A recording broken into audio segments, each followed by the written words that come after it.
Ladies and gentlemen, I am K.Foxx. I'm standing here with the genius, with the actor, David Oyelowo. You said it so beautifully. Yes. I'm so excited about that. All the Nigerians are going to love you for that. You're welcome. You know what? I was watching an interview that you did on one of the talk shows, or a night show, and you said that your father would be upset at the way people butchered your name. Yeah. So, will I make your father proud? You'd make my father very, very proud. Because you actually sounded like a Yoruba person. So it's Oyelowo is how you actually would say it in Nigeria.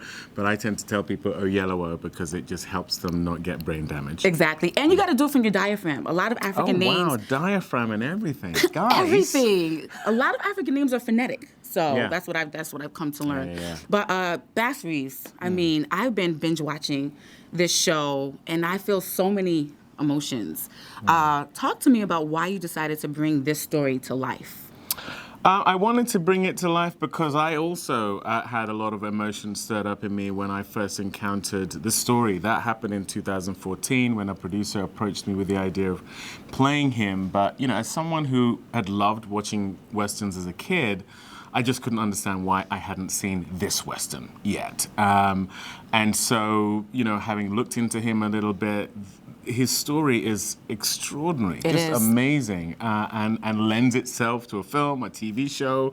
You know, we should have kids dressing up as him at Halloween. And so that was where the obsession with telling the story began. Just in case you guys have not seen it, you got to watch it. You were a slave, and then you turned into a U.S. Marshal. And then it documents the journey from that to the U.S. Marshal. Yeah. But it's also not only a story of freedom, but a beautiful love story. Yeah, and those were the aspects that I really keyed in on. The fact that he goes from enslavement to empowerment, the fact that it highlights and showcases a black family and the love therein, and the very relatable fact that this guy has an incredibly dangerous job and he is constantly trying to find his way back to his wife, back to his kids, and that's the tension, really, of the whole show.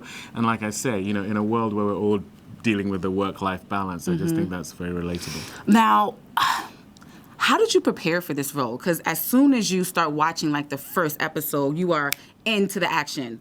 It's very physical. How did you prepare for this role? Yeah, I always knew not only was it going to be very physical, but it needed to be. His job was an extraordinarily difficult one. Being out in that terrain, he was always on a horse. He was an incredible marksman. And you weren't just on a horse. You were galloping. You were riding. I mean, you were doing a lot of things. Yes.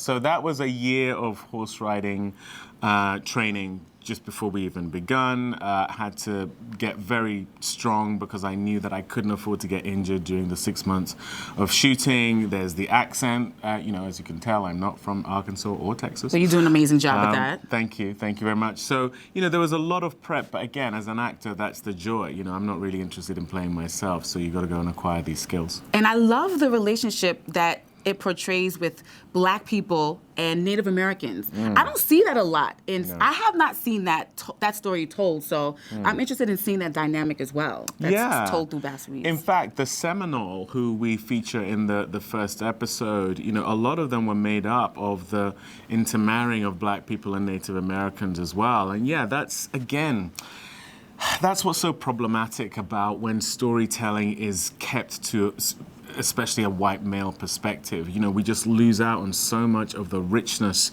of not only the history, but the contextualizing of who we are now. Yes. You know, where you have so many black people who say, oh yeah, I actually have some Indian in me or whatever, you know, and we don't have the context of it. We're not being taught it in schools. We're not seeing it in films or TV shows.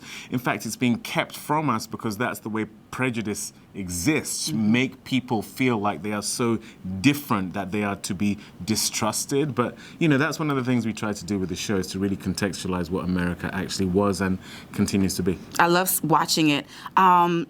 With the character being what it is, and it's so layered, how do you shake it off? How do you go back to normalcy after playing Bass Reeves? What do you do? Because I would leave so mad because it's so heavy. You know, and it was reality for us. So you're like, how do you shake that off? You know, I've played a number of characters like this. You know, playing Dr. King in Selma was not dissimilar, where there is some heaviness that comes with playing those roles. I have 4 kids, 4 dogs, a very robust life outside of what I Okay. do for a living, and you get home and you're dealing with screaming kids and picking up dog poop, you shake it off pretty quickly. Back to normalcy real quick. Absolutely, yeah. Well, thank you so much for your time. Watch Bass Reeves' Lawmen. It's an amazing, amazing series, and we're looking forward to more of your work and your artistry. If there was something that you can say to up-and-coming artists like yourself watching this right now, what would you say? What advice would you give to them? What I always say to young actors, people who are aspiring to be actors, is the difference between good and great is hard work. You know, you can be talented, but without hard work, you're not going to have the longevity. You may have a few moments, a few opportunities. You may be hot for a second, but you don't really want this to be a sprint. You want it to be a marathon, and the way to have that is to put in the work. That's right. Put in the work every day, all day. I'm K.Foxx alongside the magnificent David Oyewolo. Did I say it right? You did. Almost. It was better the first time The better the around. first time. I was thinking about it too much. Thank you so much. That's okay. Bless you.